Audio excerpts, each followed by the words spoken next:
হ্যাঁ, গো লাইভ শুরু হয়ে গেছে। নমস্কার। ঈশ্বরচন্দ্র বিদ্যাসাগর দ্বিশত জন্মবর্ষ উদযাপন কমিটি বীরভূমের পক্ষ থেকে আজকের আলোচক এবং দর্শক মণ্ডলী সবাইকে আন্তরিক স্বাগত জানাচ্ছি।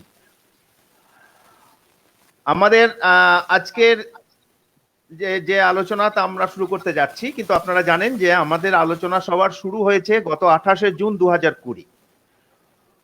প্রতিদিন আমাদের যে আলোচনা সভার সময় গড় 1 ঘন্টা। আজ 35তম সভা অতিক্রম করে আমরা 36তম সভায় আমরা ঢুকেছি এবং এই ফেসবুক লাইভ পেজে আমরা সবাই যারা উপস্থিত হয়েছি তারা এটা জানি যে 1 ঘন্টা করে আমাদের এই সময়গুলো যায়। ফলে আমরা যদি এটা দেখি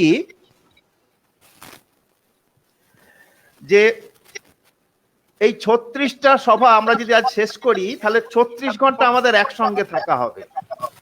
দিন হিসাবে সেটা মাত্র 1.5 দিন, কিন্তু আমরা এটাই জানি যে এটা শুধু 1.5 দিন না। এই যে 36টা ঘন্টা আমরা কাটিয়েছি কম বেশি, এই 36টা ঘন্টার মধ্যে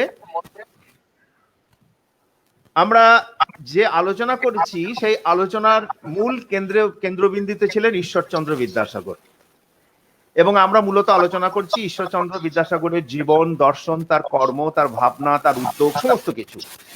ফলে গত 21শে মার্চ থেকে 17ই মার্চ পর্যন্ত আমরা একটা হিসেবে দেখছি যে এই 28 দিনে আমাদের ফেসবুকের এই পোস্ট প্রায় 19,700 জনের কাছে পৌঁছে গেছে, এবং কেবলমাত্র গত সপ্তাহের পোস্টই 15,700 জনের কাছে পৌঁছেছে। এই হিসেবে প্রতিদিন সপ্তাহে আমরা হাজার হাজার মানুষের কাছে পৌঁছাচ্ছি, এবং এই যে প্রিয় দর্শক বন্ধু আমাদের যারা এই অনুষ্ঠানে দেখছেন তারা সবাই আমরা যে এই বিদ্যাসাগর চর্চার সঙ্গে সবাই মিলে যুক্ত, এবং এই চর্চার সঙ্গে যুক্ত আছি আলোচক, সংগঠক এবং আমাদের দর্শক বন্ধুরা। এবং এই যে সব মিলিয়ে আমরা যে এই চর্চাটা চালিয়ে যাচ্ছি, সেই চর্চাতে আমাদের প্রত্যেক দিন বিভিন্ন বিষয় থাকছেন, বিভিন্ন আলোচক থাকছেন, তারা আলোচনা করছেন, আপনাদের সহযোগিতা আমরা পাচ্ছি। কিন্তু একটি কথা আমরা বলছি আজকে এই সুযোগে আলোচনা শুরুর আগেই, যে অনিবার্য কারণ বশত আমাদের আগামী 3টে সপ্তাহ আমাদেরকে অফ করতে হচ্ছে। আমরা থাকবো না, অনুপস্থিত থাকবো, এবং আবার আমরা ফিরে আসবো 16 তারিখে, 16ই মে। আবার আমরা নতুন নতুন বিষয় নিয়ে আসা হবে, আরো বৈচিত্র্যপূর্ণ বিষয় থাকবে, এবং সেখানে আমাদের সুবক্তারাও থাকবেন, বিষয় ভিত্তিক সুবক্তা, তারা বিভিন্ন বিষয়ে আলোচনা করবেন। ফলে আজকের যে আলোচনা সেই আলোচনায় আমরা শুরু চলে যাচ্ছি। আজকের আলোচনার বিষয় সমকালে বিদ্যাসাগর। আলোচনা করবেন চয়ন ভট্টাচার্য। চয়ন ভট্টাচার্য একজন সুবক্তা, বেশি কিছু বলার প্রয়োজন নেই। তিনি পশ্চিমবঙ্গ গণতান্ত্রিক লেখক শিল্পী সংঘের দক্ষিণ 24 পরগনা জেলার সম্পাদক মণ্ডলীর অন্যতম সদস্য। পেশাগতভাবে তিনি চলচ্চিত্র নির্মাতা, বিভিন্ন ডকুমেন্টারি যে ফিল্ম, সিনেমা, তথ্যচিত্র, টিভি সিরিয়াল ইত্যাদি নানা বিষয়ের সঙ্গে তিনি যুক্ত আছেন, এবং এগুলো তারা পেশাগতভাবে তিনি এই কাজটা করেন। এছাড়াও আরেকটা কাজ আছে তার, তিনি হচ্ছেন গিয়ে আজ শুক্রবার এই সংবাদ সাপ্তাহিকীর সাংবাদিক হিসেবে কাজ করেন। কিছুদিন আগে পর্যন্ত তিনি সম্পাদক ছিলেন, সম্প্রতি তিনি সাংবাদিক হিসেবে কাজ করছেন।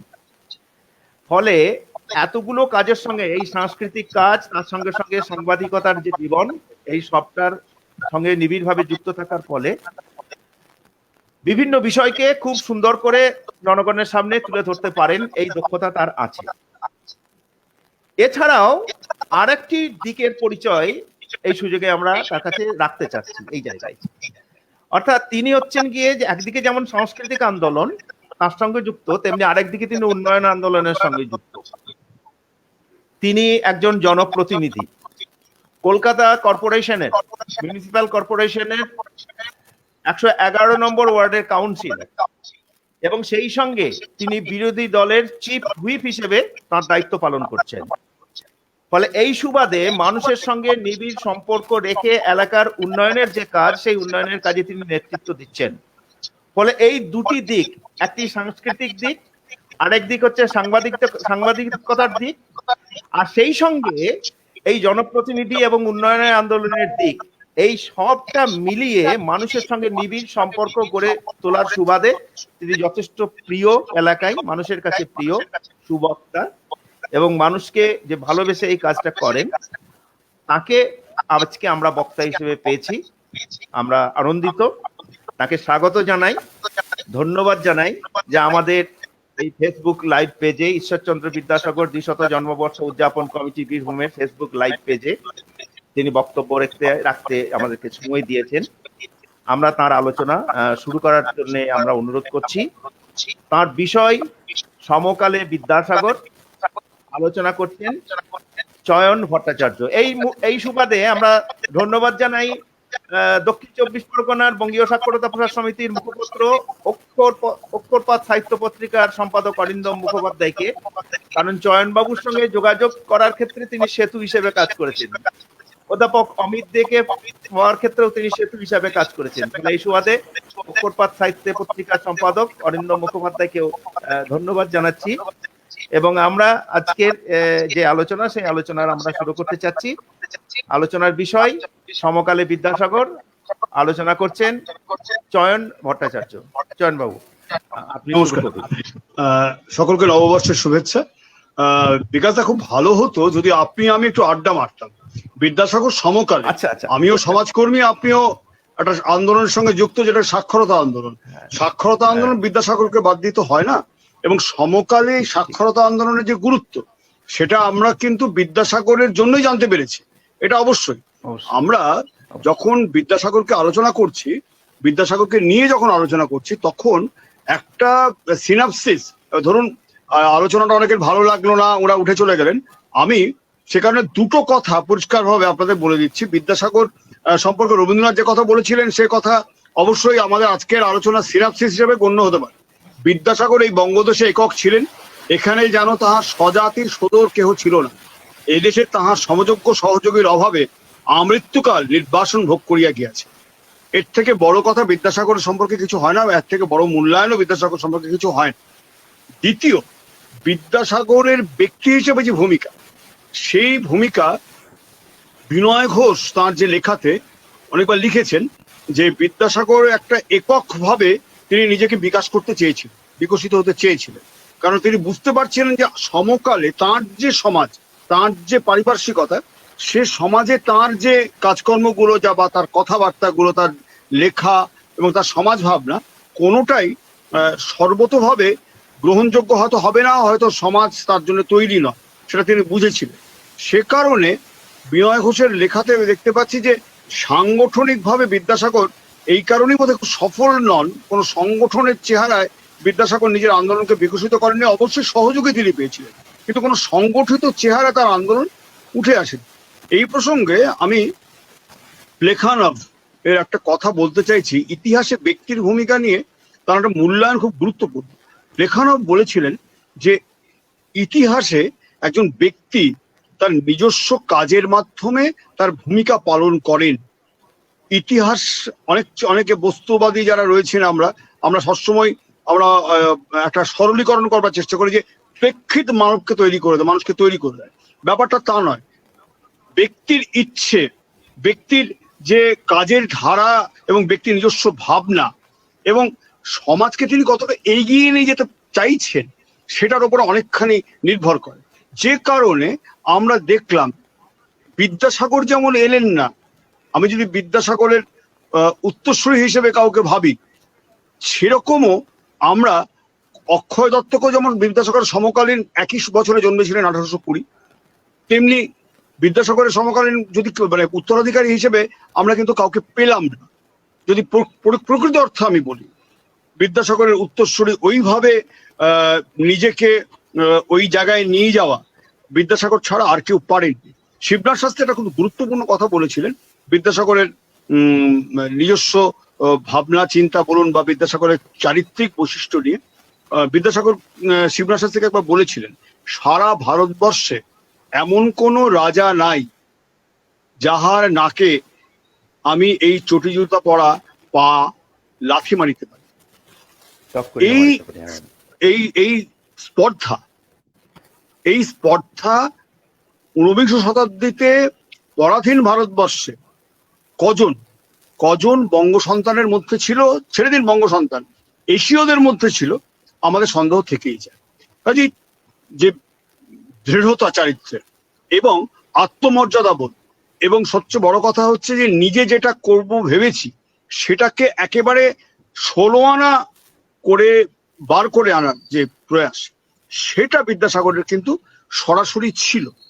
এবং তৃতীয় যে জায়গাটা আমরা বিদ্যাসাগরের সমকালের বিচার করতে গিয়ে দেখব, বিদ্যাসাগরের যে জীবনী পাওয়া যায় তার মধ্যে একটি জীবনীকে যারা গবেষক তারা বলছেন যে বিদ্যাসাগরের ভাবনার সঙ্গে সহমত নন, অর্থাৎ বিদ্যাসাগরের গুণমুগ্ধ নন এমন একজনের জীবনী, এমন একজন জীবনীকার, তার হচ্ছে সুবলচন্দ্র মিত্র। তিনি কিন্তু বিদ্যাসাগরের গুণগ্রাহী ছিলেন না। বিদ্যাসাগর সম্পর্কে তার যে বিশ্লেষণ কাজকর্ম সম্পর্কে, সেটা কিন্তু অনেকটা রক্ষণশীল ভঙ্গিতে বিদ্যাসাগরের সঙ্গে একমত না হয়ে বিদ্যাসাগর যে বিধবা বিবাহের কথা বলেছিলেন সেই বিধবা বিবাহ সম্পর্কে তার বিপরীত মত ছিল সুবলচন্দ্র মিত্রের। এবং তিনি বলেছিলেন যে বিদ্যাসাগরের যে দৃঢ়তা, বিদ্যাসাগরের সততা, বিদ্যাসাগরের নিষ্ঠা, বিদ্যাসাগরের কর্মোদ্যোগ সমস্ত কিছু অনুকরণযোগ্য, কিন্তু শাস্ত্র মতে সামাজিক আচারের মধ্যে সীমাবদ্ধ থেকে যদি কেউ সমাজের জন্য কাজ করেন তাহলে সেটা সমর্থনযোগ্য বলে সুবলচন্দ্র মিত্র মনে করেছেন। এবং শেষে ওই রমেশচন্দ্র দত্তর জবানিতে ঠাকুরদাস বন্দ্যোপাধ্যায় মানে বিদ্যাসাগরের বাবা রাইমণি দেবীর যে সম্পর্কে তার যে মূল্যায়ন, রাইমণি দেবী আপনারা জানেন যে মহেন্দ্রচন্দ্র সিংহ যে যার বাড়িতে ঠাকুরদাস বন্দ্যোপাধ্যায় চাকরি করতেন, মহেন্দ্রচন্দ্র সিংহের মেয়ে। হ্যাঁ, ওই ওনার ঠাকুরদাস বন্দ্যোপাধ্যায়কেই খুব স্নেহ করতেন এবং সেই সূত্রে বিদ্যাসাগর তার স্নেহ পেয়েছেন। রাইমণি দেবীর সম্পর্কে যে অসাধারণ ভক্তি এবং শ্রদ্ধা ছিল, রাইমণি দেবী যে স্নেহশীল ছিলেন বলছেন সেটাই হিন্দু গার্হস্থ্য সমাজে বিধবা মহিলাদের ভেতরকার মাতৃত্ব প্রকাশের সবচেয়ে বড় উদাহরণ। অর্থাৎ বিধবাদের বিবাহ না করলেও চলবে, বিধবাদের বিবাহ না করলেও বিধবাদের পবিত্রতা রক্ষা হতে পারে ইত্যাদি প্রভৃতি ধারণা রমেশচন্দ্র দত্তের বকলমে সুবলচন্দ্র মিত্রের লেখাতে আমরা পাচ্ছি। এর পাশাপাশি আমরা দেখতে পাচ্ছি বঙ্কিমচন্দ্র চট্টোপাধ্যায় কিন্তু ওই বিধবা বিবাহ নিয়ে, আমি আপনার সঙ্গে এর আগে ব্যক্তিগত আলোচনাতে বলেছিলাম বিকাশ দা যে একটি উপন্যাসে বঙ্কিমচন্দ্র উল্লেখ করেছেন যে বিধবা বিবাহের নিদান দেয় সে যদি পণ্ডিত হয় তাহলে মূর্খকে।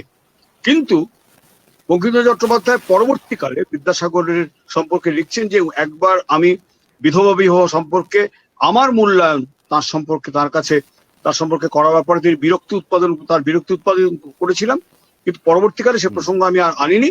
কিন্তু আমার মনে হয় ভবিষ্যতে সে প্রসঙ্গ আসবে, কারণ ঐতিহাসিক কারণেই সমাজ তার কাজকে কি নজরে দেখেছিল সেটা জানানো প্রয়োজন। আমাদের কিন্তু আমরা যারা সমাজে প্রগতিবাদী বলে নিজেদেরকে চিহ্নিত করতে চাই, আমাদের কিন্তু ইতিহাসের এই দিকটি নির্মোহভাবে দেখা উচিত। ইতিহাসের একজন সামান্য ছাত্র হিসেবে এবং পাঠক হিসেবে আমি এটা মনে করি। বিকজ আমি আপনাদেরকেও অনুরোধ করব, নির্মোহভাবে যদি বিশ্লেষণ করা যায় তাহলে সমকালে বিদ্যাসাগরের জায়গাটা ঠিক কতটা এবং কতটা নিঃসঙ্গ ছিলেন মানুষটি প্রতি মুহূর্তে বোঝা যাবে। এবং আজকেও দাঁড়িয়ে আমরা বিদ্যাসাগরের ভাবনার কাছাকাছি পৌঁছতে পারছি না, এখনো পৌঁছতে পারছি না, অনেক ক্ষেত্রে পারছি না, যেখানটায় আমরা সে সময় দাঁড়িয়ে একজন শুদ্ধাচারী ব্রাহ্মণ পণ্ডিত, তিনি অনেকে বলেন এবং এটা ঘটনা, তিনি মানুষের কাছে গ্রহণযোগ্যতা পাওয়ার জন্য, স্বাভাবিকভাবে মানুষের সঙ্গে মেশবার জন্য তিনি ওই উড়িনি এবং চটি জুতো পায়ে ধুতি পরে থাকতেন, যে কারণে অশোক সেন যিনি সমাজ বিশ্লেষক এবং সমাজতাত্ত্বিক তিনি বলেছেন ডন কিহোটে ইন ধুতি। তো এটা ঘটনা বিদ্যাসাগর একক লড়াইটা লড়েছেন, এই আদর্শ বোধের দ্বারা চালিত হয়ে লড়েছেন, এবং তার পরিণতি কি হতে পারে তিনি জানতেন। বিধবা বিবাহ সম্পর্কে তার যে কাজ, সেটা কিন্তু একটা বড় বিপ্লবের চিহ্ন বহন করে চলেছে আমাদের সামাজিক জীবনে, আমাদের নারী স্বাধীনতার ক্ষেত্রে। সম্মতির বয়স, সে বিষয়ে বিদ্যাসাগরই প্রথম ভারতীয় যিনি এই সমস্যাটির কথা উল্লেখ করেছেন। সম্মতি, নারীদের সম্মতি, যে বয়স, এই জায়গাটা, এইটা আমরা সাধারণভাবে বলি বিয়ের বয়সের বিষয়, কিন্তু ওনার মানে যারা সমাজতাত্ত্বিক তারা বলছেন সম্মতি অর্থাৎ সহবাসে সম্মতি। এই জায়গাটা ঊনবিংশ শতাব্দীতে ভাবা বিদ্যাসাগরের পক্ষেই সম্ভব ছিল। আমরা কিন্তু আজকেও যারা প্রগতিবাদী আন্দোলনে যুক্ত অনেকেই কিন্তু এ বিষয়ে রক্ষণশীল, আমি নিজে ব্যক্তিগত জীবনে জানি, ব্যক্তিগতভাবে অনেককেই জানি যে তারা সব ব্যাপারটা এখন এতটা এগিয়ে ভাবতে পারেন না আজকের দিনে দাঁড়িয়ে। কিন্তু বিদ্যাসাগর ভেবেছিলেন বলে তিনি ঈশ্বরচন্দ্র বিদ্যাসাগর, যতদূর আমার মনে পড়ছে 1841 সালে বিদ্যাসাগর উপাধি পেয়েছিলেন। তার আগে পরে অনেকে বিদ্যাসাগর উপাধি পেয়েছেন, কিন্তু বিদ্যাসাগর বলতে সারা পৃথিবী একজন বাঙালি কি জানে, তার নাম ঈশ্বরচন্দ্র বিদ্যাসাগর। এ তো গেল এক। দ্বিতীয় সেটা হচ্ছে যে সময় বিদ্যাসাগর কাজ শুরু করে, সে সময়ে বিদ্যাসাগর যে যাদের সঙ্গে মিশছেন, যাদের সঙ্গে থাকছেন, অনেকেই তার সহমতাবলম্বী। যেমন শ্রীশচন্দ্র তর্করত্ন, তার প্রথম বিধবা বিবাহ তিনি করেছিলেন, তার সহযোগী বন্ধু। তিনি ছাড়া মদনমোহন তর্কালঙ্কার থেকে শুরু করে দ্বারকানাথ বিদ্যাভূষণ সবাই তার মতাবলম্বী। এবং পরবর্তীকালে আমরা দেখতে পাচ্ছি যিনি বাঙালি স্বীকৃত প্রথম নাস্তিক হিসেবে গণ্য হন, ডিরোজিয়ান নন, নাস্তিক হিসেবে গণ্য হন কৃষ্ণকমল ভট্টাচার্য। তিনিও বিদ্যাসাগর সম্পর্কে তার যে ভাবনা চিন্তা বিদ্যাসাগর দ্বারা তিনি প্রভাবিত হয়েছিলেন ডিরোজিওর মতোই, তিনি কিন্তু স্বীকার করেছেন। এবং আমরা দেখতে পাচ্ছি যে সে সময় ব্রাহ্মদের সঙ্গে বিদ্যাসাগরের একটা ভালো যোগাযোগ ছিল।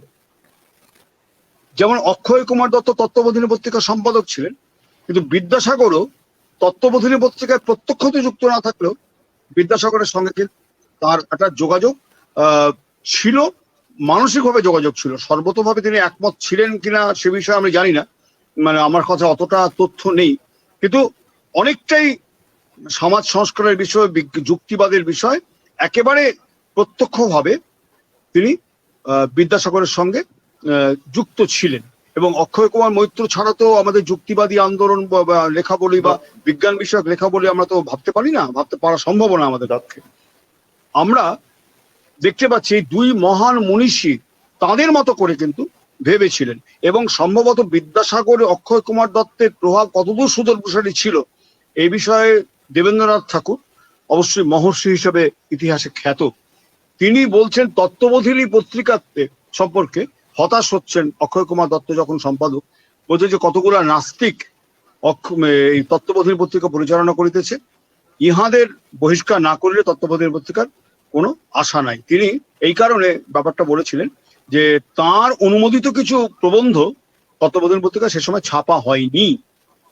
এটা কিন্তু সে সময় স্বাধীন চেতা মনোভাবের একটা বড় উদাহরণ। দেখুন, আমাদের খণ্ডিত ভাবনা চিন্তাতে আমরা অনেক সময় বুর্জোয়া শব্দটাকে গালাগাল হিসেবে ব্যবহার করি, কিন্তু বুর্জোয়া তো আর গালাগাল নয়। আপনি সমাজতত্ত্বের একজন ছাত্র, সমাজ কর্মী হিসেবে আপনি জানেন, সামন্ততান্ত্রিক সমাজ থেকে বুর্জোয়া সমাজে উত্থান, বুর্জোয়া সমাজের উত্তরণ একটা সামাজিক প্রগতির চিহ্ন বহন করে। আমরা বলতে পারি প্রকৃত অর্থে বুর্জোয়া ভাবনা চিন্তা অর্থাৎ উদার চেতনা, গণতান্ত্রিক মূল্যবোধ, এগুলো কিন্তু বিদ্যাসাগর অক্ষয় কুমার দত্তের মতো মানুষদের মাথায় প্রথম মননে প্রথম বাস করেছিল। এবং আমরা কিন্তু ওভাবেই ভাববো। আমার যে বাকি সময়ের যে আলোচনা, 19 মিনিট হয়েছে, বাকি আমার 41 মিনিটের আলোচনা আমার কার্যত এই দিকেই পরিচালিত হবে, এটা আমি আপনাদের জানিয়ে রাখছি। এক্ষেত্রে আপনাদের প্রশ্ন থাকলে অবশ্যই করবেন, প্রশ্ন যদি ফেসবুক থেকে কেউ করেন আমি অবশ্যই উত্তর দেবো, আমার মতো করে চেষ্টা করবো দিতে। কিন্তু যে জায়গাটাতে আমি পরিষ্কার কথা বলতে চাইছি সেটা হচ্ছে যে বিদ্যাসাগর সম্পর্কে খুব বেশি সহানুভূতি ছিলেন আরেকজন, রামতনু লাহিড়ী। রামতনু লাহিড়ীও বিদ্যাসাগরের যাবতীয় কার্যকে সমর্থন করতেন, বিশেষ করে বিধবা বিবাহ এবং বহু বিবাহ রোধ করার ক্ষেত্রেও বিদ্যাসাগরের সঙ্গে আরেকজন ছিলেন। তিনি তার সম্পর্কে ইতিহাসে খুব একটা বেশি উল্লেখ নেই, এমনকি চারিত্র পূজাতেও তার নাম পাবেন না আপনারা, রাসবিহারী মুখোপাধ্যায়, এই কুলীন ব্রাহ্মণ। বিকজ কুলীন ব্রাহ্মণ পেটের দায়ে, আক্ষরিক অর্থে পেটের দায়ে বহু বিবাহ করেছিলেন, মানে রোজগার করার জন্য, দেনার দায় মেটানোর জন্য। রাসবিহারী মুখোপাধ্যায় হচ্ছেন বহু বিবাহ বিরোধী আন্দোলনে বিদ্যাসাগরের সহযোগী ছিলেন। বেশি দিন বাঁচেননি, কিন্তু তিনি বহু বিবাহের বিষময় ফল, এই কৌলিন্য প্রথার যে বিষময় ফল তিনি ভোগ করেছিলেন, বুঝতে পেরেছিলেন, অনুভব করেছিলেন। সে কারণে তিনি কার্যত যে কদিন বেঁচে ছিলেন নিজের ইচ্ছায় লেখাপড়া শিখেছিলেন, সবকিছু করেছিলেন, কিন্তু বিদ্যাসাগরের সহযোগী হিসেবে সবসময় ছিলেন। এই ব্যাপারগুলো বিদ্যাসাগরের মূল্যায়ন করতে গেলে কিন্তু বিচ্ছিন্ন করা চলবে না। বিদ্যাসাগরের একটা বড় জীবন কেটেছে পুস্তক প্রকাশনার সঙ্গে, সেটা যেমন পাশাপাশি দেখতে হবে তিনি শিক্ষা বিষয়ে কিছু নির্দিষ্ট ভাবনা চিন্তা লিখেছিলেন। অনায়াসে তাঁর যা প্রভাব ছিল, তাঁর যা বিদ্যা বুদ্ধি ছিল, তিনি 2-3টে কাজ তো করেই ফেলেছিলেন। আপনারা বঙ্গীয় সাক্ষরতা আন্দোলনের সঙ্গে যুক্ত, আপনারা জানেন সেটা ভালোভাবে, এটা নিয়ে কাজও করেছেন আপনারা। তিনি সংস্কৃত নাটকের বাংলা গদ্য অনুবাদ করেছেন। 19 শতাব্দীতে দাঁড়িয়ে সেটা কতটা বড় কাজ, এটা আজকে আমরা বুঝতে পারি। এবং বিদ্যাসাগর কিন্তু শকুন্তলা যখন লিখছেন তখন কিন্তু শকুন্তলামের গদ্য, বাংলা গদ্য যখন লিখছেন তখন বলছেন যে পণ্ডিতেরা অনুগ্রহ করে আমাকে ক্ষমা করে দেবেন, কারণ আমি পাঠকদের যাতে সঠিকভাবে পাঠক নির্যাসটা পান সেজন্য আমি লিখেছি। এটা কিন্তু বিদ্যাসাগর খুব অকপটে লিখতে পেরেছিলেন। তিনি প্রথম যখন সংস্কৃত শেখাচ্ছেন তখন তিনি বুঝতে পারছেন যে আমি যেভাবে সংস্কৃত শিখেছি সেভাবে সংস্কৃত শেখালে হবে না, আমি সংস্কৃত শিক্ষাদানের একটা নতুন উপক্রমণিকা তৈরি করি। এভাবেই ব্যাকরণ কৌমুদী লিখলেন। এই জায়গায় ভাবনা চিন্তাগুলো থেকে উনি অনায়াসে মাতৃভাষার মাধ্যমে এবং ভারতীয় ভাষার মাধ্যমে শিক্ষার প্রচলন করতেই পারতেন, কিন্তু তিনি বুঝেছিলেন যে বিজ্ঞান এবং যুক্তিবাদের বিকাশ ভারতবর্ষ হতে পারে যদি ইংরেজি মাধ্যমে ইউরোপীয় যে নবজাগরণের ফসল যেসব ভাবনা চিন্তা সেগুলো পুস্তক আকারে এখানকার ছাত্রছাত্রীদের মধ্যে পৌঁছয়। সে কারণে কিন্তু তিনি যাবতীয় প্রক্রিয়ার সঙ্গে যুক্ত ছিলেন এবং চেষ্টা করতেন যে পাশ্চাত্য যুক্তিবাদী দর্শন যেন এখানকার ছেলেমেয়েরা শিখতে পারে। এটা কিন্তু সে সময় একটা খুব বড় পদক্ষেপ। আপনারা জানেন যে তার জন্যই প্রধানত ব্রাহ্মণ বৈদ্য ছাড়া বাকি ছেলেমেয়েরা সংস্কৃত কলেজে ভর্তি হতে পারত। এটা একটা বড় জায়গা। কিন্তু পাশাপাশি এটাও মনে রাখতে হবে 1 বছরের জন্য বা 2 বছরের জন্য তিনি শূদ্র সমাজের ছাত্রছাত্রীদেরও তিনি পাঠের সুযোগ করতে পেরেছিলেন। পরবর্তীকালে অবশ্য আমরা দেখতে পাই তারই প্রতিফলন হিসেবে আমরা দেখতে পেয়েছি যে অনেকে যুক্ত হয়েছেন এর সঙ্গে, প্রক্রিয়ার সঙ্গে। কিন্তু বিদ্যাসাগরের পথিকৃৎ হিসেবে তার ভূমিকা, এটা কিন্তু অস্বীকার করার জায়গা নেই। কিন্তু এটাও ঘটনা, শুধুমাত্র অগ্রপথিক, নবজাগরণের অগ্রপথিক, মুক্ত চিন্তার অগ্রপথিক, যুক্তিবাদের অগ্রপথিক এইভাবে দাগিয়ে না দিয়ে আমরা যদি এভাবে ভাবি যে বিদ্যাসাগর হচ্ছেন এমন একজন ভারতীয় মনীষী যিনি চিন্তা ভাবনার অগ্রগতিকে এবং সমাজের অগ্রগতিকে এক করে দেখতেন।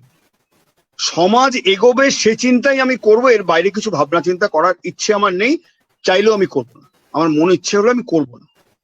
পরিষ্কার কথা, এখনো পর্যন্ত আপনি দেখে নিন বিদ্যাসাগরের জীবনী যদি আপনি চর্চা করেন, আপনি দেখতে পাবেন যে সমস্ত কিছুতেই সমাজ এগোবে এমন একটা ভাবনা বিদ্যাসাগর সে সময় ভেবেছিলেন। এবং বিদ্যাসাগরের যা কাজকর্ম আমরা যদি দেখি, সেটা হচ্ছে নবোদ্ভূত মধ্যবিত্ত, শিক্ষিত মধ্যবিত্ত বা মধ্যবিত্ত শ্রেণী এবং নিম্নবিত্তদের মধ্যে ছড়িয়ে গিয়েছিল, যেটা খুব জরুরি বলে আমরা মনে করছি। আমি এই প্রসঙ্গে উল্লেখ করছি আপনাদের কাছে যে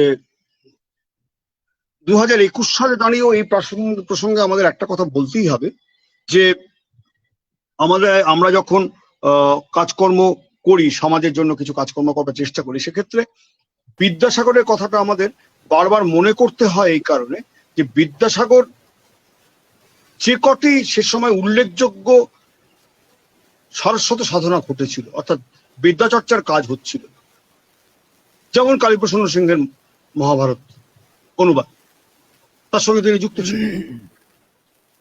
মধুসূদন দত্তের যাবতীয় সাহিত্য কীর্তির সঙ্গে বিদ্যাসাগর ছাড়া ভাবা সম্ভব নয়। মধুসূদন নিজেও ভাবতে পারতেন না।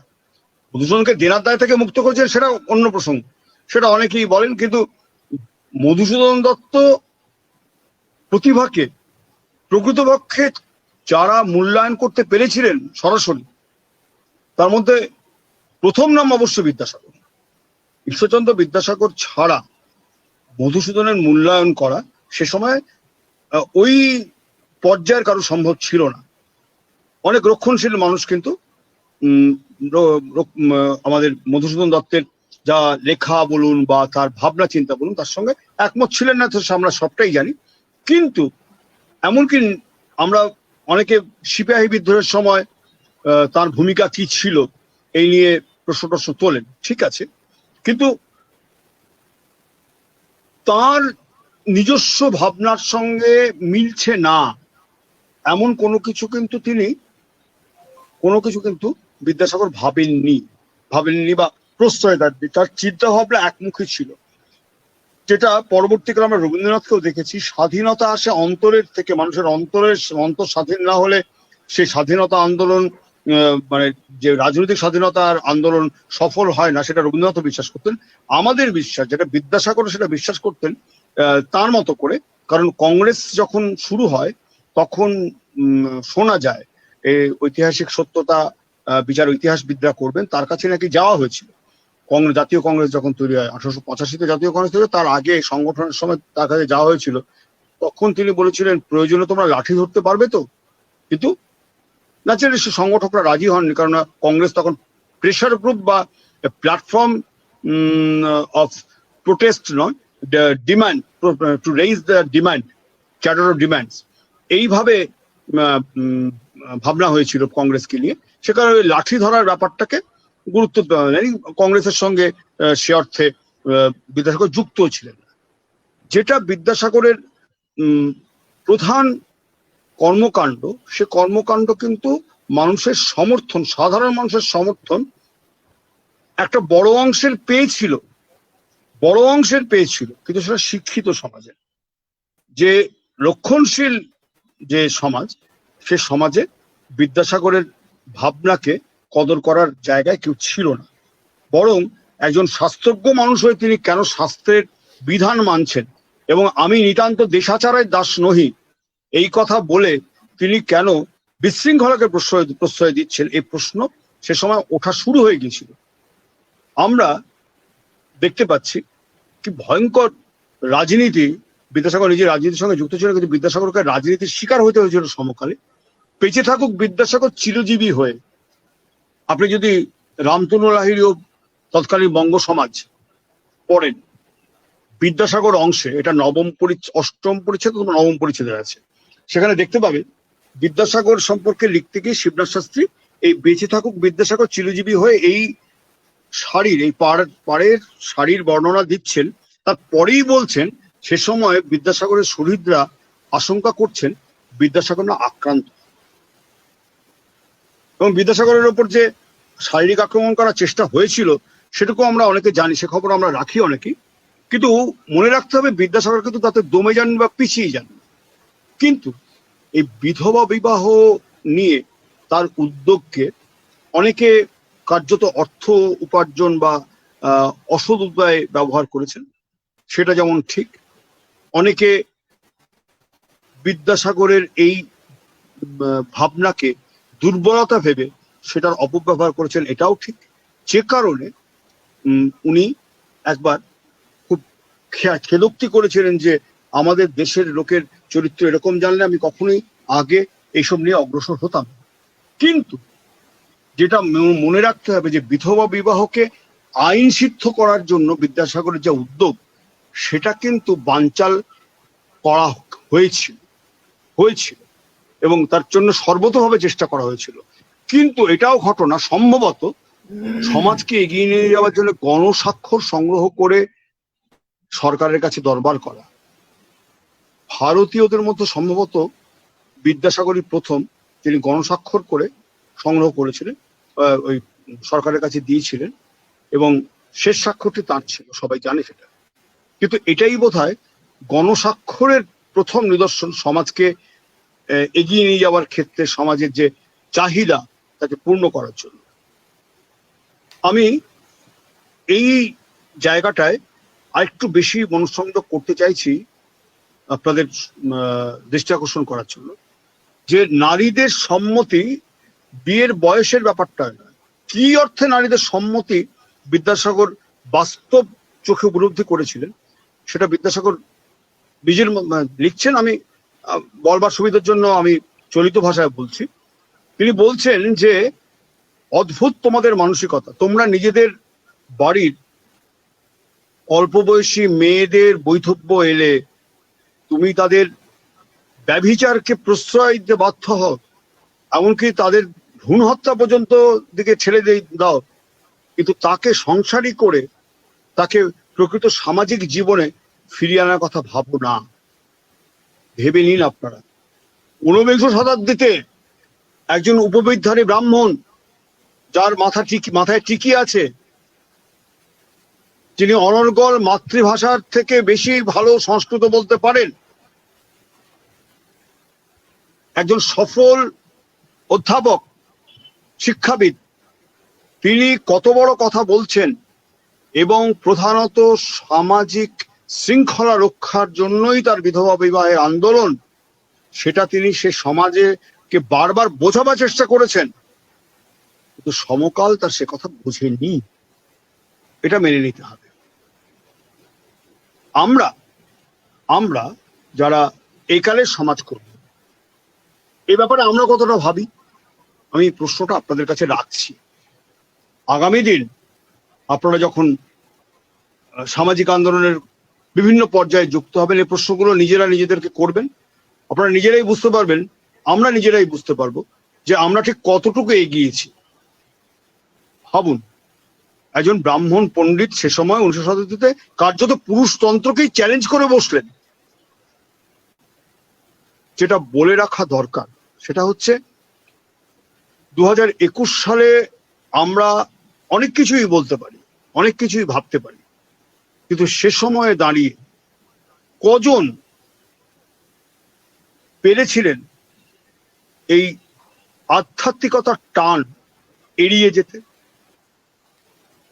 অক্ষয় কুমার দত্তর কথা ছেড়ে দিন, তিনি একটা বড় সময় গৃহবন্দী ছিলেন, কার্যত লেখালেখিতে যুক্ত ছিলেন, কিন্তু সামাজিক জীবনে নিয়মিত যোগাযোগ, অসংখ্য ব্রাহ্মণ পণ্ডিতের সঙ্গে ওঠা বসা, ধর্মীয় ব্যক্তিত্বের সঙ্গে যোগাযোগ, এমনকি ব্রাহ্ম সমাজের যারা মাথা তাদের সঙ্গে সরাসরি যোগাযোগ। কিন্তু না ব্রাহ্ম সমাজ, না রামকৃষ্ণ পরমহংসদেবের আনা যে নতুন সংস্কারপন্থী যে সনাতন ধর্ম, যাকে পরবর্তীকালে হিন্দু ধর্ম হিসেবে চিহ্নিত করা হচ্ছিল, এই দুটো ধারার কোনোটিতেই বিদ্যাসাগরকে যুক্ত করা কারোর পক্ষে সম্ভব। কারণ এই বিদ্যাসাগর সেই বিদ্যাসাগর যিনি কাশীতে গিয়েছিলেন যখন তখন কোন কিছু ব্রাহ্মণ পণ্ডিত তাকে বলেছিলেন যে আপনি এসছেন আপনার বাবা মার সঙ্গে দেখা করতে।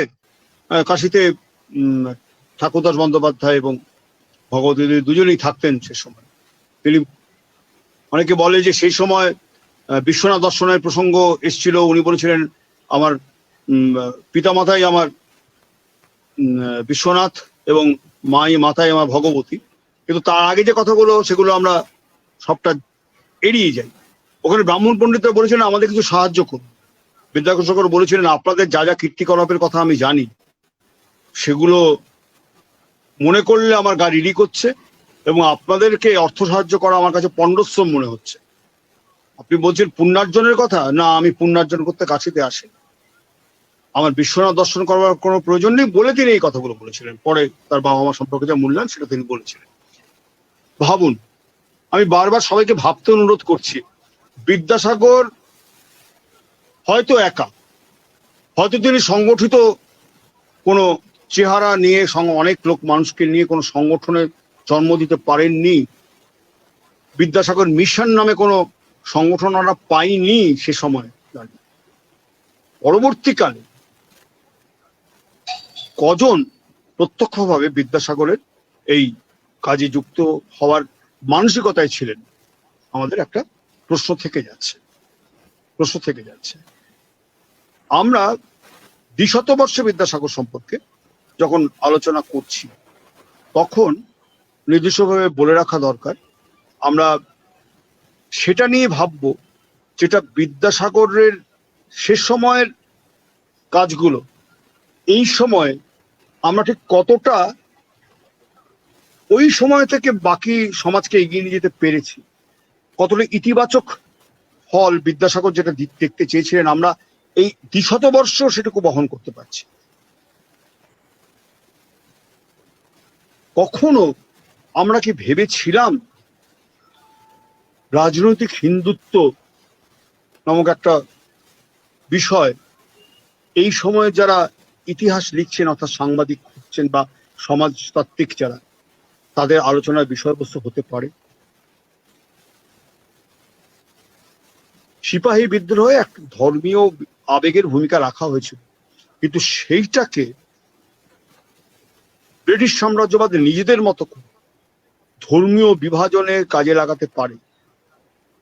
সেই সুযোগটা কি ব্রিটিশ সাম্রাজ্যবাদ পেত যদি বিদ্যাসাগরের মননকে উত্তরাধিকার সূত্রে বিদ্যাসাগরের যারা প্রত্যক্ষত সান্নিধ্যে এসেছিলেন তারা পরবর্তীকালে বিস্তৃত হতে পারতেন?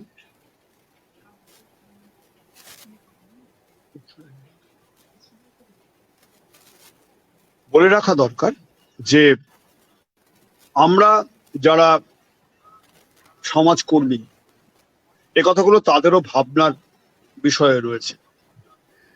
যখন আমি একটি প্রসঙ্গ, একটু অপ্রিয় প্রসঙ্গ, কিন্তু যেহেতু আর মাত্র 22 মিনিট আছে আমি একটু ছুঁয়ে যাই, 10টা মিনিটের জন্য ছুঁয়ে যাই, কেউ রাগ করবেন না। আমি কাউকে ছোট করতে চাইছি না, কাউকে অযথা বিতর্ক করে নিজেকে শিরোনামে আনতে চাইছি, কিন্তু এটা ঘটনা যে রামকৃষ্ণদেবের সঙ্গে যখন বিদ্যাসাগরের দেখা হয়, রামকৃষ্ণদেবের থেকে বিদ্যাসাগর বয়সে বেশ খানিকটা বড় ছিলেন। বিদ্যাসাগরের আগেই রামকৃষ্ণদেব প্রয়াত হন, অকালেই প্রয়াত হন। কিন্তু রামকৃষ্ণদেব যখন বিদ্যাসাগরের সান্নিধ্যে গেছেন, বিদ্যাসাগর কখনো দক্ষিণেশ্বরের রাসমণির বাগান বাড়িতে আসেননি, রাসমণির বাগানে আসেন, মানে দক্ষিণেশ্বরের কালী মন্দিরে যান। বিদ্যাসাগরের কাছেই রামকৃষ্ণদেব গিয়েছিলেন। অনেকে বলেন যে বিদ্যাসাগর রামকৃষ্ণদেবের কথা প্রভাবিত হয়েছিলেন, আমরা তার কোনো চিহ্ন দেখতে পাই না। যেটা বিদ্যাসাগর তার স্বভাবসিদ্ধ ধৈর্যের সঙ্গে রামকৃষ্ণদেবের বক্তব্য শুনেছিলেন। রামকৃষ্ণদেব বলেছিলেন যে বিদ্যাসাগর অবশ্যই পণ্ডিত, কিন্তু তার পাণ্ডিত্যের সঙ্গে আধ্যাত্ম চেতনা অর্থাৎ ঈশ্বরের অনুভূতির সম্পর্কে তার যা জ্ঞান অর্জন হয়েছে সেই শাস্ত্র জ্ঞানও তার বিতরণ করার প্রয়োজন, তার উপলব্ধির কথা চারদিকে বলার প্রয়োজন, এটা বারবার বলেছিলেন। কিন্তু বিদ্যাসাগর সে ব্যাপারে আগ্রহী হননি, রামকৃষ্ণদেবের সঙ্গে দেখা হওয়ার পরেও আগ্রহী হননি। এমনকি রামকৃষ্ণদেবের যে কথাবার্তা তার মধ্যে প্রভাব ফেলেছিল এমনটাও জানা যায় না। এবং এটাও ঘটনা, বিদ্যাসাগরের কাছে কর্তব্যের থেকে বড় কিছু ছিল না। আপনারা জানেন শ্রী শ্রী ম, যিনি রামকৃষ্ণদেবের কথামৃতের মহেন্দ্র যিনি মহেন্দ্র গুপ্ত। যিনি রচনাকার, তিনি বিদ্যাসাগরের মেট্রোপলিটন ইনস্টিটিউশনের মাস্টারমশাই ছিলেন, প্রধান শিক্ষক ছিলেন। এবং কার্যত বিদ্যাসাগরের স্কুলের ফলাফল, মেট্রোপলিটন ইনস্টিটিউশনের ফলাফল খারাপ হওয়ার কারণেই তার দায়ভার গ্রহণ করে তাকে তিনি কাজ ছেড়ে দেন। এবং অনেকে এই কাজের জন্য মানে পরোক্ষভাবে মহেন্দ্রবাবু মাস্টারমশাই বিদ্যাসাগরকে পরোক্ষভাবে দায়ী করেন যে তিনি নাকি ছাত্রদের পড়ানোর দিকে মন তেমন দেননি, স্কুলের বাইরের দিকে মন দিয়েছিলেন, অর্থাৎ দক্ষিণেশ্বরে ছাত্রদের নিয়ে যেতেন তিনি রামকৃষ্ণের সান্নিধ্যে নিয়ে যাওয়ার জন্য। এই পরোক্ষ কারণেই নাকি বিদ্যাসাগর সরিয়ে দিয়েছিলেন মহেন্দ্র দত্তকে, সরাতে পদত্যাগ করতে বাধ্য করিয়েছিলেন। এই অনুযোগ পরোক্ষভাবে মহেন্দ্র গুপ্ত করেছিলেন। কিন্তু পাশাপাশি এই জায়গাটাকে যদি বিদ্যাসাগরকে সমালোচনা কেউ করেন, তাহলে আমাদের দিক থেকে একটা কথাই বলবো, বিদ্যাসাগর কর্তব্যের থেকে বড়, অবশ্য কর্তব্যের থেকে বড় কিছুকেই রাখতেন না। এটা তার সবচেয়ে বড় প্রমাণ, এটা তার সবচেয়ে বড় প্রমাণ। তিনি একজন শিক্ষকের মূল কর্তব্য বিদ্যাদান করা, এর বাইরে যদি তার কিছু কাজ থাকে সেটা বিদ্যাদান করবার নির্ধারিত সময়ের পর তিনি কি করবেন সেটা দেখবার তার বিষয় নয়। কিন্তু ছাত্রদের প্রতি শিক্ষকের প্রধান কর্তব্য হচ্ছে তার শিক্ষাদান যে ভূমিকা, সেটা এখানে কিন্তু বিদ্যাসাগর কোনো আপোষ করাকে পছন্দ করতেন না। এই কাজটা তার প্রমাণ। তার জন্য বিদ্যাসাগরকে সমালোচিত সমালোচনা যারা করবেন তারা খুব ভালো, করতেই পারে, সমালোচনা করতে পারেন, তার অধিকার আছে। কিন্তু আমরা বলছি, আমি বরাবরই এই জায়গাটাতে আপোষহীন থাকবার চেষ্টা করি, আপনাদের কাছে মার্জনা চেয়ে বলছি, ওই নির্মোহ বিশ্লেষণ আমাকে করতেই হবে, আমাদের করতে হবে। আমরা যে কারণে বলে রাখা দরকার যে বিদ্যাসাগরের যে মূল্যায়ন, সেখানে তার সামাজিক দায়বদ্ধতার দিকটাই আমরা বড় করে দেখতে পাচ্ছি, কারণ দেখতে বাধ্য হচ্ছি, কারণ সামাজিক দায়বদ্ধতা থেকে বেশি বিদ্যাসাগরের আর কোনো দায়বদ্ধতা আমাদের নজরে পড়ছে না। ভাবুন, শিক্ষার বিকাশ, সামাজিক উন্নততর চেতনার বিকাশ, সামাজিক চেতনার বিকাশ, এছাড়া বিদ্যাসাগরের সামনে আর কি কর্তব্য বিদ্যাসাগর সম্পাদন করেছেন? যে বইগুলো রচনা করেছেন, যে বইগুলো লিখেছেন, সেই বইগুলোর প্রতিপাদ্য বিষয় যদি দেখি, আজকের দিনে দাঁড়িয়ে দুজন বঞ্চিতা, একজন কাব্যের নায়িকা, একজন মহাকাব্যের নায়িকা, দুজনকে নিয়ে তার দুটো বিখ্যাত লেখা, তো একটা শকুন্তলা, একজন সীতা।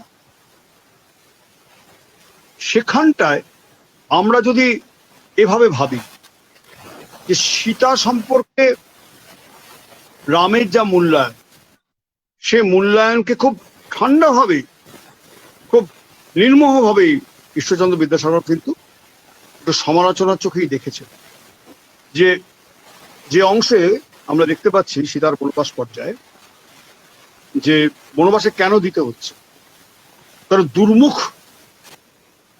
রাজ সভাসদ তিনি এসে বলছেন রামচন্দ্রকে যে এতদিন ধরে পরপুরুষের কাছে রইলেন, আমাদের রানীমা, তাকে শুদ্ধ না করেই আপনি গ্রহণ করলেন, তাকে আপনি কোনো পরীক্ষা না করে গ্রহণ করলেন।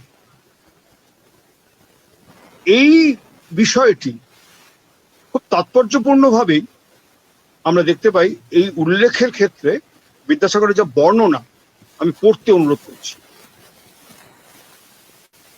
দেখবেন লাইনে লাইনে একটা সমালোচনার সুর রয়েছে, যে পত্নীকে যথাসময়ে দ্রুত উদ্ধার করতে রাজা হিসেবে রামচন্দ্র ব্যর্থ হয়েছেন, স্বামী হিসেবে ব্যর্থ হয়েছে। এবং বর্ণনা অনুযায়ী সীতা কিন্তু অশোক বনে নির্বাসিতা ছিলেন, কোনো প্রাসাদে নয়। এবং সীতা স্বেচ্ছায় রাবণের সঙ্গে যাননি, তা সত্ত্বেও দুবার তাকে শাস্তি পেতে হচ্ছে। একটা হচ্ছে একজন অপহৃতা হিসেবে তিনি নির্বাসিত অশোক বনে, দ্বিতীয়বার স্বামীর অবিশ্বাসের শিকার। এটাও কিন্তু মাথায় রাখতে হবে। 2021 সালে দুর্ভাগ্যজনকভাবে এই মহাকাব্যের আলোচনা আমাদের কাছে খুব বিপজ্জনক থেকে মন নিতে পারে যদি আমরা যথাযথ বিশ্লেষণ করতে চাই রামের চরিত্র এবং সে সময়ে রাজ সামন্ততান্ত্রিক সমাজে নারীদের, তিনি যে শ্রেণীতেই থাকুন, সে যে শ্রেণীতেই থাকুন, নারীদের যে সামাজিক অবস্থান সে নিয়ে যদি আমরা কথা বলতে চাই, বিতর্ক বাঁধবে, যা বিতর্কের ফলে অপ্রীতিকর পরিস্থিতি তৈরি হতে পারে। এমন একটা সমাজে আমরা এখনো বাস করছি, এগোলাম কোথায় আমি জানি না, আমার সন্দেহ রয়েছে। কিন্তু পাশাপাশি আমি যদি একটু বিতর্কের আঁচটাকে সরিয়ে রেখে শকুন্তলার দিকে চাই, অভিজ্ঞান শকুন্তলামেও দেখতে পাচ্ছি যে শকুন্তলাকে ওখানেও অবিশ্বাস এবং কার অভিশাপে শকুন্তলার সম্পর্কে সন্ত বিস্তৃত হচ্ছে, দুর্বাসা। এবং মোক্ষম যে অভিশাপ দেওয়া হচ্ছে যে তুমি সামাজিক স্বীকৃতি, তোমার একজন নারীর যে সামাজিক স্বীকৃতি তা থেকে তুমি বঞ্চিত হবে। অর্থাৎ নারীর সামাজিক স্বীকৃতি কি কোনো পুরুষ যদি স্বীকৃতি না দেয় সেই বিষয়ে, তাহলে সেই নারী স্বীকৃত হয় না। এই ব্যাপারটা বিদ্যাসাগর কিন্তু আঙুল দিয়ে দেখাচ্ছেন তার লেখাতে। এবং পাশাপাশি এটাও ঘটনা যে নারীদের মধ্যে বাৎসল্য, মমত্ব, এই গুণগুলো দেখবার জন্য আমরা শরৎচন্দ্র চট্টোপাধ্যায়কে যতটা শ্রদ্ধা করি, সম্মান করি, শরৎচন্দ্র চট্টোপাধ্যায় যত আমাদের ভালোবাসার লেখক হয়ে দাঁড়িয়েছেন, আমরা শকুন্তলার প্রতিগৃহে যাত্রা অংশটি যখন আমরা ছোটবেলায় পড়তাম, তখন যেমন আমাদের মনে হচ্ছে এই আধবুড়ো বয়সে এসে যখন পড়ি তখন চোখে জল চলে আসে, যে প্রতিটি প্রকৃতিকে, প্রাকৃতিক যে সম্পদ, গাছপালা থেকে শুরু করে হরিণ শিশু, সবকিছুর প্রতি আশ্চর্য মমত্ববোধ শকুন্তলা। কর্ণমুনির আশ্রম থেকে যখন তিনি চলে যাচ্ছেন, সবারই মনে আছে সে। এবং যখন কর্ণ বলছেন স্নেহতি বিষমবস্তু, আমরা অনেক পরে বাংলা কথা সাহিত্যে স্মরণীয় কিছু লেখা পাবো শরৎচন্দ্র চট্টোপাধ্যায়, তারাশঙ্কর বন্দ্যোপাধ্যায় এবং রবীন্দ্রনাথের কিছু লেখাতেও পাবো। পিতার কন্যার প্রতি যে অদ্ভুত মমত্ব, যে বর্ণনা শৈলী, সে বর্ণনা শৈলীর সূচনা কিন্তু বিদ্যাসাগরই করে দিয়েছিলেন। এখানে আমরা বিদ্যাসাগরের আরেকটি অবদানের কথা আমার মনে হয় আমার মাস্টারমশাই অমিত দা আপনাদের বলেছিলেন, এবং এটা নিয়ে আবার আপনাদের যারা আপনারা সাক্ষরতা আন্দোলনের সঙ্গে যুক্ত তাদের আরো বেশি করে লেখা উচিত। কারণ তথ্য রয়েছে, তথ্যের সমাহার রয়েছে, তথ্যগুলোকে মনোগ্রাহী করে লেখা আপনাদের পক্ষেই সম্ভব। এটা আমি অনুরোধ করছি আপনাদের এই কাজটা দ্রুত শুরু করতে হবে। জ্যোতি চিহ্নের যথাযথ ব্যবহার বাংলা গদ্যে, সে সময় যত জটিল শব্দ, যত জটিল ক্রিয়াপদ, সমাপিকা ক্রিয়া, অসমাপিকা ক্রিয়ার ব্যবহার বাক্যবন্ধে, সেগুলো যেমন যখন তারিফ পায় বিদ্বজনের কাছে, সে সময় সরল গদ্য অতি অল্প হইল, আরো অতি অল্প হইল, কষ্টচিত ভাইপোষ্য, এই লেখাগুলোতে যে গদ্যের অবতারণা করা হয়েছিল, তাতে আজকে অনেকে বলেন যে হিউমার ততটা নেই, ভ্রান্তি বিলাসে নাকি হিউমার ততটা নেই, এই ধরনের কথাবার্তা বলা হয়। কিন্তু যদি আমি খুব ঠান্ডাভাবে বিবেচনা করি, মৌলিক লেখা যদি নাও হয় বিদ্যাসাগরের গদ্য, কিন্তু বিদ্যাসাগরের গদ্য বাংলা কথা সাহিত্যকে অনেকখানি এগিয়ে নিয়ে গিয়েছিল সে সময়ে দাঁড়িয়ে, এ কথা আমাদের মানতেই হবে। এবং সমকালে কাব্যের ক্ষেত্রে মধুসূদন দত্তের যা ভূমিকা, গদ্যের ক্ষেত্রে, কথা সাহিত্যের ক্ষেত্রে বঙ্কিমচন্দ্রের যা ভূমিকা, আমরা অবশ্যই কিন্তু বিদ্যাসাগরকে বঙ্কিমচন্দ্রের পাশাপাশি রাখা উচিত কিনা সে প্রশ্ন আমরা কিন্তু তুলতে পারি, সে তোলার সময় এসে গেছে। এবং অসিত কুমার বন্দ্যোপাধ্যায়ের প্রমুখ, সুকুমার সেন প্রমুখ সাহিত্যিকরা অবশ্য বিদ্যাসাগরের ভাষাতাত্ত্বিক দিকটি বেশি দেখেন, কিন্তু আমরা এক্ষেত্রে আমরা যারা অন্যভাবে ভাবতে চাই, তারা বিদ্যাসাগরের গদ্য শৈলীরও একটা উত্তরাধিকার পেতে চাইছি, খুঁজতে চাইছি বাংলা সাহিত্যের ক্ষেত্রে। সমকালে বিদ্যাসাগর এই জায়গাগুলোতে সবার থেকে এগিয়ে গিয়েছিল। আমি যদি শুনলে কতটা আপনাদের মনে আছে, নিশ্চয়ই মনে আছে, আমি মনে করিয়ে দেবো। আমি এমন কিছু বলছি না যা কেউ জানেন। তত্ত্ববোধিনী পত্রিকা, যাকে দ্বারকানাথ বাবুর আগে পুরো দায়িত্ব দেওয়া হয়েছিল, তাকে তিনি একজন শারীরিক প্রতিবন্ধী, কানে কম শুনতেন। যেহেতু সংস্কৃত পণ্ডিত তিনি, সারদা প্রসাদ বাবু, সম্ভবত সারদা প্রসাদ মুখোপাধ্যায়, তিনি কানে কম শুনতেন। তার পক্ষে শিক্ষকতা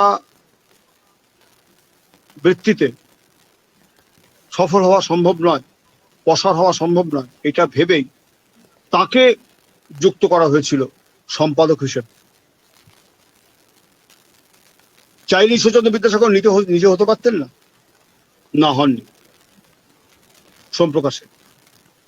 সোমপ্রকাশ সম্পাদনা ঈশ্বরচন্দ্র বিদ্যাসাগর নিজেও করতে পারতেন, করেননি। দ্বারকানাথ বিদ্যাভূষণের হাতেই ছেড়ে দিয়েছিলেন। এবং এক্ষেত্রে শিবনাথ শাস্ত্রীর নিজের ভূমিকা হচ্ছে, নিজের অত বড় ভূমিকা হচ্ছে, পরিষ্কার কথা বলছেন যে উনি বিস্মিত হচ্ছেন বিদ্যাসাগর সবেতে আছেন কিন্তু সামনে আসছেন না। সামনে কে আসছেন? দ্বারকানাথ বিদ্যাভূষণ নিজে আসছেন। দ্বারকানাথ বিদ্যাভূষণ অধ্যাপনা করছেন, পাশাপাশি সম্পাদনা করছেন। বিদ্যাসাগর তার পাশে আছেন, কিন্তু সম্পাদক হিসেবে আসছেন। এবং যদি আমরা একটু রক্ষণশীল দৃষ্টিভঙ্গিতে শ্রেণী চেতনার দিক থেকে বিদ্যাসাগরকে ভাবতে চাই, তাহলে আমরা এটুকুও বলবো যে বিদ্যাসাগর হোমিওপ্যাথি শিখেছিলেন, কিন্তু গ্রামীণ এলাকায় যারা দরিদ্র মানুষ, তাদের হাতে ওষুধ পৌঁছতে পারছে, চিকিৎসা পৌঁছতে পারছে। কারমাটানে যখন বিদ্যাসাগর ছিলেন, তার হোমিওপ্যাথি চর্চার কথা আমরা কম বেশি সবাই জানি। দরকার কি ছিল? তিনি তো এক মনে লিখতেই পারতেন সবকিছু, আরো লেখালেখি করতে পারতেন, ছাপাতে পারতেন। সে লেখা কলকাতায় নিয়ে এসে ছাপাতে পারতেন। সেদিকে নজর না দিয়ে তিনি সাঁওতালদের মধ্যে, প্রজাতিদের মধ্যে নিজেকে বিলিয়ে দিয়েছিলেন। আমরা যারা বিদ্যাসাগরের কর্মজীবনের ব্যাপ্তি গবেষকের দৃষ্টিভঙ্গিতে, ছাত্রের দৃষ্টিভঙ্গিতে, ইতিহাসের ছাত্রের দৃষ্টিভঙ্গিতে দেখবার চেষ্টা করি, বা সমাজতত্ত্বের ছাত্র হিসেবে দেখবার চেষ্টা করি, আমরা এই বিভিন্ন দিকে বিদ্যাসাগরের মনন এবং যে ভাবনা, তার প্রকাশ দেখে বিস্মিত হই। বিদ্যাসাগর যদি একমাত্র সমালোচিত হতে পারেন, তার সাংগঠনিক অনেককে নিয়ে কাজ করার ক্ষেত্রে তার সাফল্য ছিল বলে প্রমাণ নেই।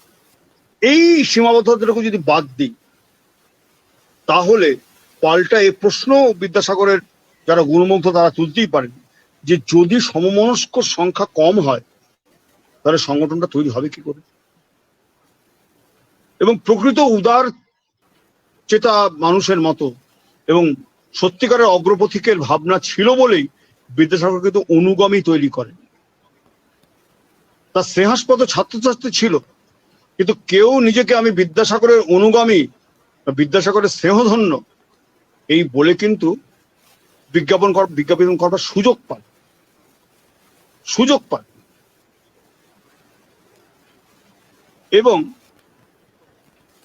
যেটা আমরা দুটো বিষয়ে দিকে দৃষ্টি আকর্ষণ করে আমি আমার আলোচনা শেষ করব, সেটা হচ্ছে বিদ্যাসাগরের সম্পর্কে যারা সমালোচনা করেন, যুক্তিবাদী সমালোচনা করেন, তারা একটা কথা বলেন যে বিদ্যাসাগরের মধ্যে শাস্ত্র সম্মত হওয়ার একটা প্রবণতা দেখা যায়। বিধবা বিবাহকে তিনি স্বাস্থ্যসম্মত প্রমাণ করে তবে বিধবা বিবাহের জন্য আন্দোলনটা শুরু করছেন।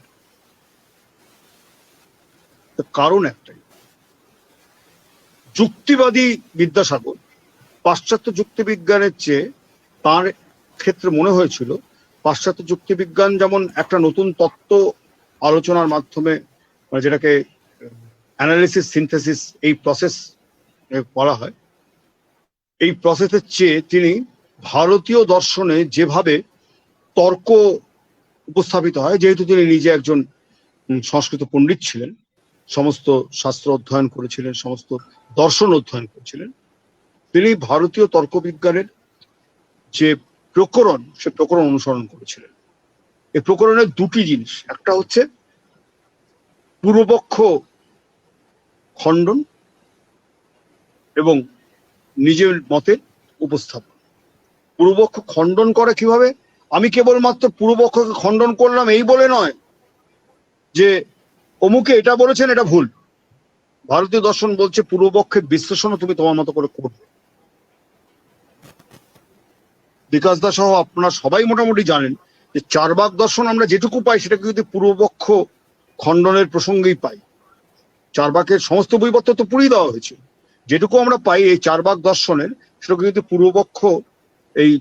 পূর্বপক্ষের বিশ্লেষণের জন্য চারবাক দর্শন যারা খণ্ডন করেছেন এসব অন্য দার্শনিকরা, তাদের উল্লেখ যে অংশগুলো আছে সেগুলোতেই পাই। এটা একটা দিক।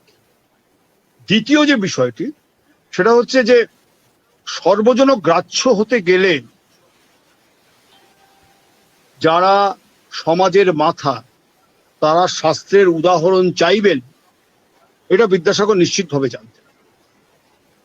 সে কারণে বিদ্যাসাগর শাস্ত্রের যে অনুমোদন সেটা অনুসন্ধান করেছিলেন।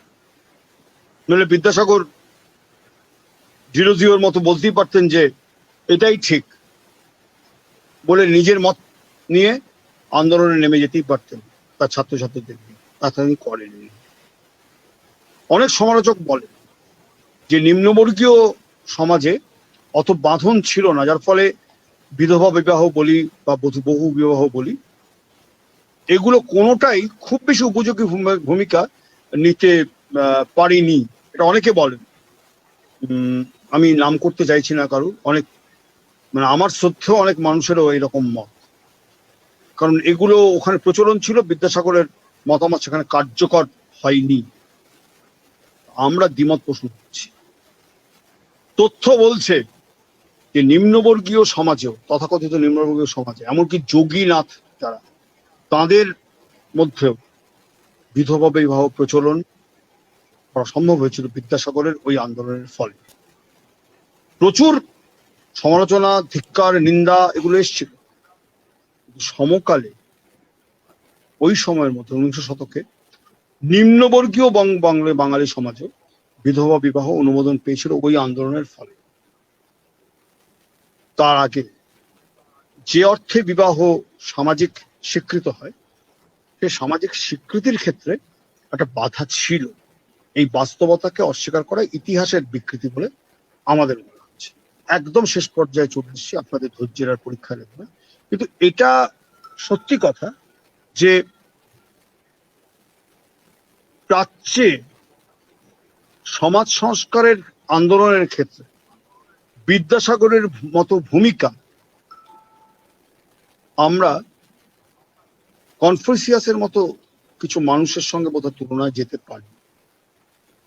এবং ভাবলে আশ্চর্য হতে হয়, বিদ্যাসাগরের যা লেখালেখি, যা বিচার, সেগুলো বিদ্যাসাগর নিজে ভালো ইংরেজি জানতেন, হিন্দি বলতেও পারতেন, লিখতেও পারতেন। বিদ্যাসাগর ইংরেজিতে খুব বেশি লিপিবদ্ধ করে যান, সবটাই বাংলায়। আগামী দিনে অনুবাদের মাধ্যমে সেটাকে আন্তর্জাতিক করা হবে কিনা সেসব পরের বিষয়, কিন্তু আন্তর্জাতিক সেভাবে হয়নি সে তো বোঝাই যায়।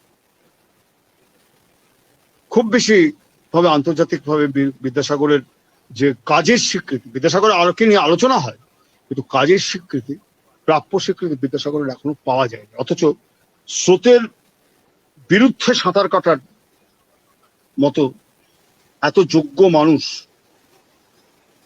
নবজাগরণ ইতিহাসে বাংলার আর এসেছেন কিনা এ বিষয়ে সন্দেহের অবকাশ আছে।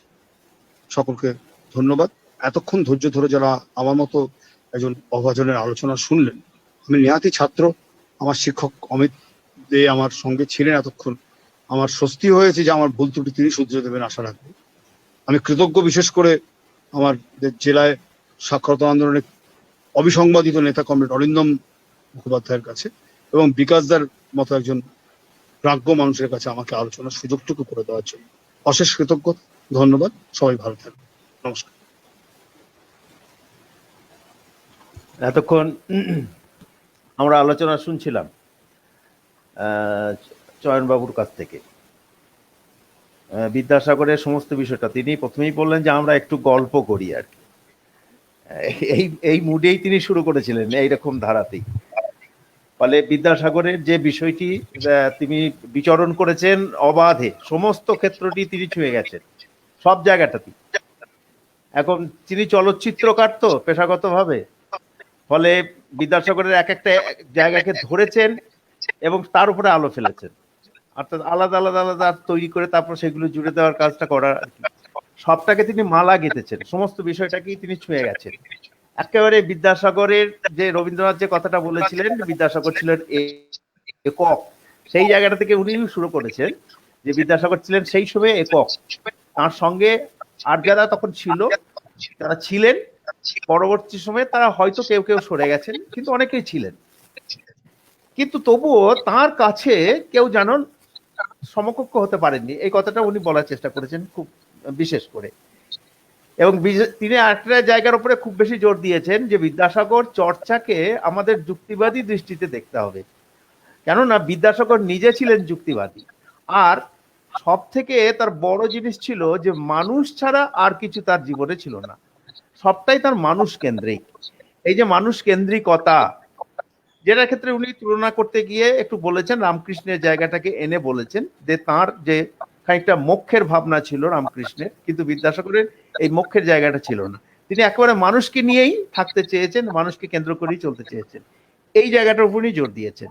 তার হোমিওপ্যাথি চর্চা, তার বাংলা গদ্যের ক্ষেত্রে তার অবদান, ভাষার ক্ষেত্রে তার বিকাশের ক্ষেত্রে তার অবদান, যুক্তি বা অনুবাদ সাহিত্যের ক্ষেত্রে তার অবদান, সাহিত্য সৃষ্টি ক্ষেত্রে তার রসবোধ সৃষ্টির ক্ষেত্রে, সবটাই তিনি ছুঁয়ে গেছেন। অর্থাৎ চয়নবাবু আলোচনার ক্ষেত্রে বিদ্যাসাগরের সমস্ত দিকটাকে তিনি ছুঁয়ে গেছেন এবং সমকালে সেই সময় এই কথাটার উপর তিনি জোর দিয়েছেন যে সমকালে তিনি একক ছিলেন, সমাজটাকে তিনি ভালোবাসতেন। এই বিদ্যাসাগরের মূল্যায়নকে করে যুক্তিবাদী দৃষ্টিতে করে তাঁর চর্চাকে আরো আগামী দিনে বাড়াতে হবে এবং যারা সমাজটাকে আরো উন্নত করতে চান তাদের উপরে উনি বেশি জোর দিয়েছেন যে তাঁরা বিদ্যাসাগরের চর্চাটাকে আরো বেশি করে করুন, বিদ্যাসাগরের ভাবনাটাকে আরো এগিয়ে নিয়ে যান। আমার মনে হয় এইটাই চয়নবাবু খুব বেশি জোর দিয়েছেন, খুব সুন্দরভাবে তিনি বলেছেন। আমি এডিট করতে চাই না, তার যে জায়গাগুলো কি তিনি কোন কোন জায়গার উপরে জোর দিয়েছেন আমি সেইগুলোর উপরেই সংক্ষেপে পয়েন্টগুলোকে তুলে ধরলাম আপনাদের কাছে। এবং উনি প্রথমেই বলার সময় বলেছেন যে যদি কারো কোনো প্রশ্ন থাকে প্রশ্ন করতে পারেন, সেই প্রশ্নের উত্তর উনি দেবেন।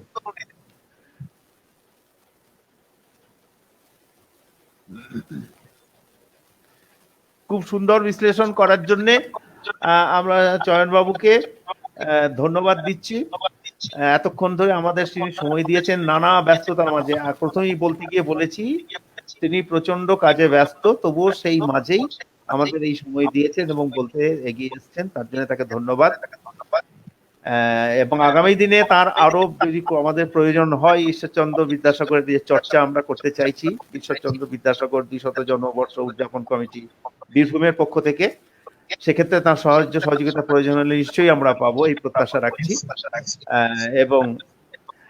এবং আমরা চাইছি এই ঈশ্বরচন্দ্র বিদ্যাসাগরের চর্চাটাকে আরো এগিয়ে নিয়ে যেতে। ঈশ্বরচন্দ্র বিদ্যাসাগরের যে আলোচনা আমরা করছি তার বিভিন্ন বিষয়ে, এই ক্ষেত্রে বলার শুরুতেই বলেছি যে নির্বাচনী আবহ তথা কিছু অনিবার্য কারণের জন্য আমাদের 3টে সপ্তাহ বন্ধ রাখতে হচ্ছে, তার জন্য আমরা দুঃখিত, আপনাদের কাছে ক্ষমা চেয়ে নিচ্ছি। কারণ আমাদের যে পরিমাণ দর্শক প্রত্যেক দিন আমাদের কাছে দেখছেন এই ফেসবুক লাইভ পেজের আলোচনা, এই 3টে সপ্তাহ তাদেরকে আমরা বঞ্চিত করব। এর জন্য আমরা ক্ষমা চেয়ে নিচ্ছি, মার্জনা চেয়ে নিচ্ছি।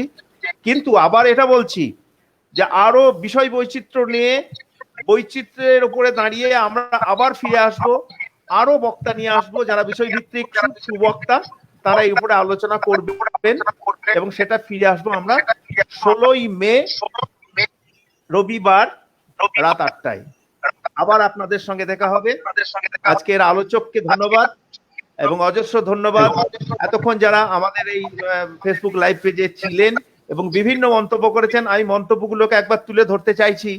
যেগুলো বলেছেন ভালো লাগছে, বলেছেন পার্থ প্রদীপ সিনহা, বলেছেন ভালো হচ্ছে দেবাশিস পাল, বলেছেন বাসুদেব সূত্রধর, বলেছেন ভালো হচ্ছে, সোমনাথ মুখোপাধ্যায় বলেছেন চমৎকার হচ্ছে,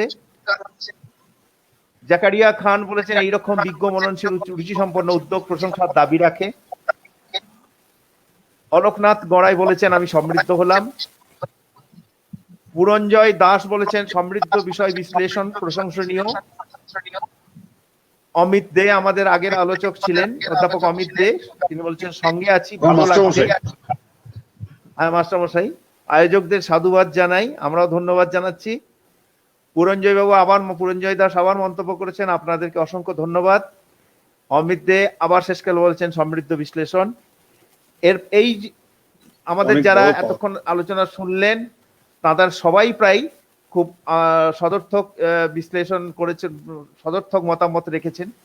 এতক্ষণ ধরে আমাদের যে দর্শক বন্ধুরা উপস্থিত ছিলেন, সময় দিয়েছেন, তাদেরকেও আমরা ধন্যবাদ জানাচ্ছি, কৃতজ্ঞতা জানাচ্ছি। এবং আবার সবাইকে 16ই মে রাত 8টায়, 16ই মে রবিবার রাত 8টায় এখানেই আসার জন্য অনুরোধ করছি। সেদিনের বিষয় থাকবে রবীন্দ্রনাথের চোখে বিদ্যাসাগর। আলোচনা করবেন অধ্যাপক অসীম চট্টরাজ। আপনাদের সবাইকে সেই অনুষ্ঠান দেখার জন্য আমন্ত্রণ জানাচ্ছি। আবার আমরা চেষ্টা করব যথাযথভাবে প্রত্যেকটা রবিবার হাজির থাকার জন্য। উপস্থিত আলোচক এবং দর্শক বন্ধু সবাইকে যথাযোগ্য শ্রদ্ধা নমস্কার জানিয়ে আজকের আলোচনা সভা আমরা এখানেই শেষ করছি। ধন্যবাদ।